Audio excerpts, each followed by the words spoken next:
po. Nandito tayo sa gilid ng kalsada. Planong manguha ng himbabao. Ayan ang itsura ng himbabao sa taas. So, umakyat ako dyan kanina. Nilinis lang yung damo sa malapit. Tapos, ayan nagsihulugan na yung mga damo. So, ngayon kinuha ko yung isang trunk doon. Tapos, ito na siya. Ngayon, manguha tayo ng himbabao. Ayan, kukunti na lang yung bunga niya, pero kailangan pa rin kuhanin kaysa naman iwanan. So ayan, may nakuha na tayong isa dito. So yan siya. Yan yung perfect size. Ay himbabao ay pwedeng kuhanin din yung talbos niya. Magkasing sarap lang yan siya sa bunga niya. Ngayon, ito yung mga hindi pwedeng ulamin sa himbabao. Kasi ano na siya magulang na siya, tsaka hindi na rin siya talaga mangangat-ngat kumbaga. So kuhanin na lang natin yung mga pwede tulad yan. Yan ang the best. So yan, tsaga lang sa paghahanap sa ngayon kasi hindi na siya katulad nung last month na talaga namang mabunga siya. Dahilan kung ba't ko din kasi yun to tinagpas kasi siya pang haharang doon sa signal natin. Maigi na yung yan. At least next year susuloy uli siya. So ayan.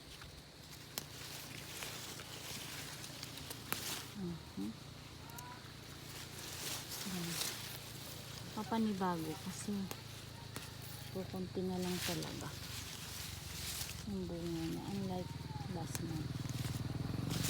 Masarap ang ito last month, yung isang tangkay lang talaga naman puno ng bunga. Ngayon puro hinog-hinog na lang. Hindi na panahon ngayon actually. Ayan. So madagta din siya actually. Na-discover ko kung paano siya itanim. Parang malunggay lang ito na tanggalan ng trunk, tapos lang siya itanim diretso sa lupa. Ayan.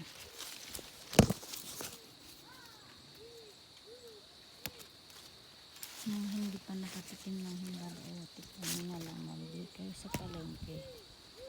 Tapos halo nyo sa pinakbet. Ayan ang babes. Ito na. Pinabangan lahat yan. Ayan, mas masaya.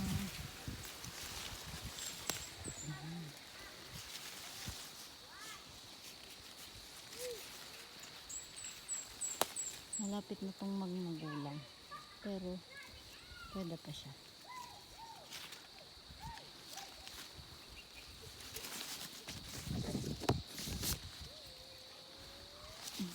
Hirap naman talaga mag-video na kumukuha mag-isa yung isang kamay. Pero para-paraan na lang.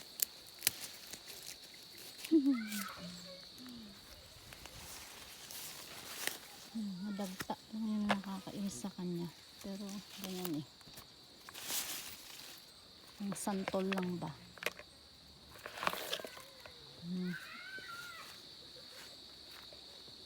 Isipin mo sa isang bangka na malaking ganito, ito lang nakuha natin, samantalang pagka yung talagang panahon niya madami nakuha.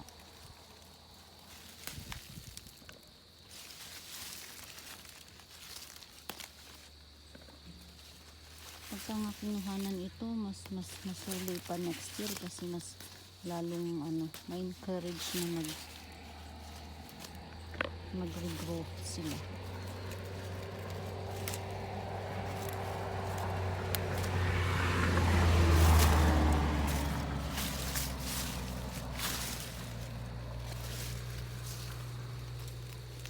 At dahil dyan, hahanapin pa rin natin ang bunga niya.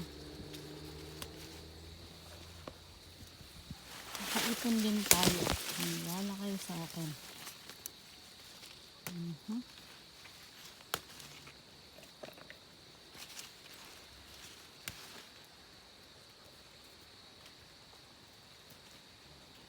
Pwede yung mga maliliit na ganyan.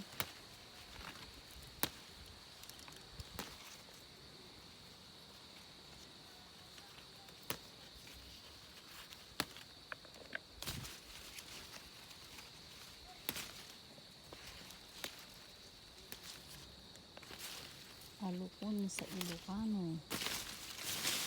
Sa Tagalog, himbabao.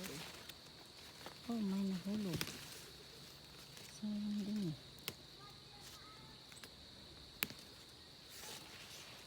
Isa-isa na lang.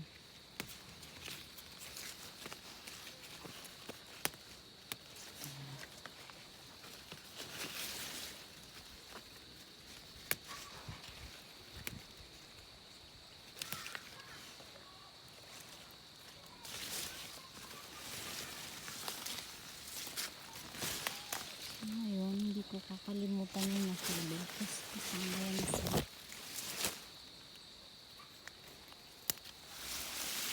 ating ani.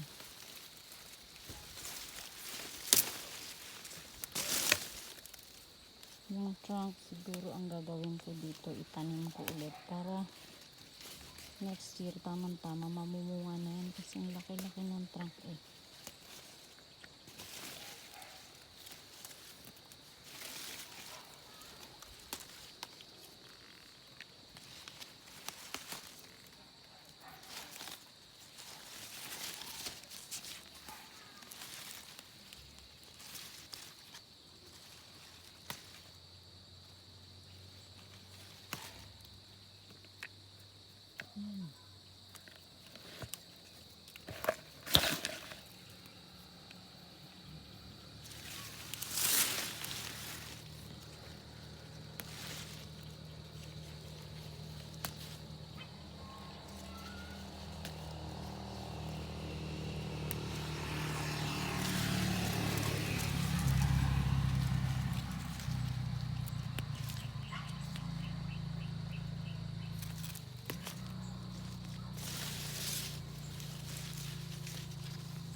All-time favorite ito ng karamihan.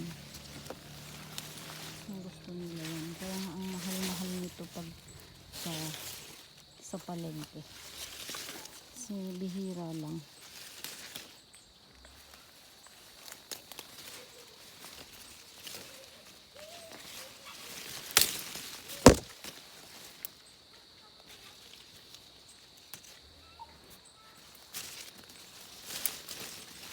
Ano pa kaya mga pwedeng recipe na ito?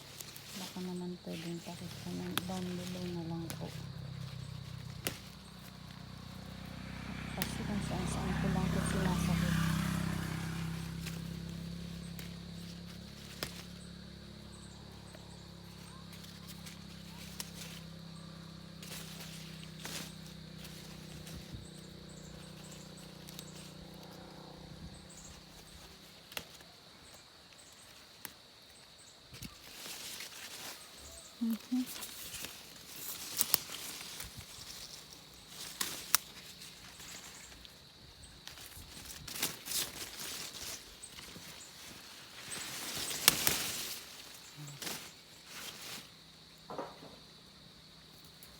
Santag ka, ganito.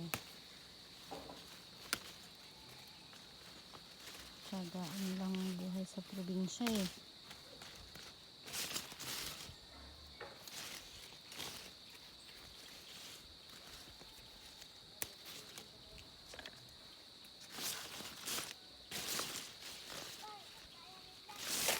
Tsagaan lang din, mamuhay. Ikaw na lang bahalang mamuha. Tapos, ikaw na lang bahalang magluto. Ayan sila.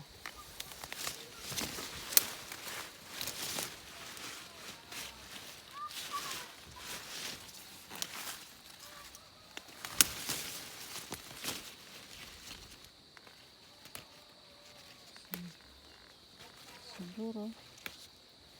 Ito lang muna ang video natin sa ngayon. Ayan, may mga hindi pa ako nakuhanin dyan. Pero kailangan ko na din mag-say goodbye para makapag-concentrate manguha. Salamat po sa panonood lagi at pagtangkilik sa aking mga video. Ayan. Mabuhay po. This is life in the province. Bye for now.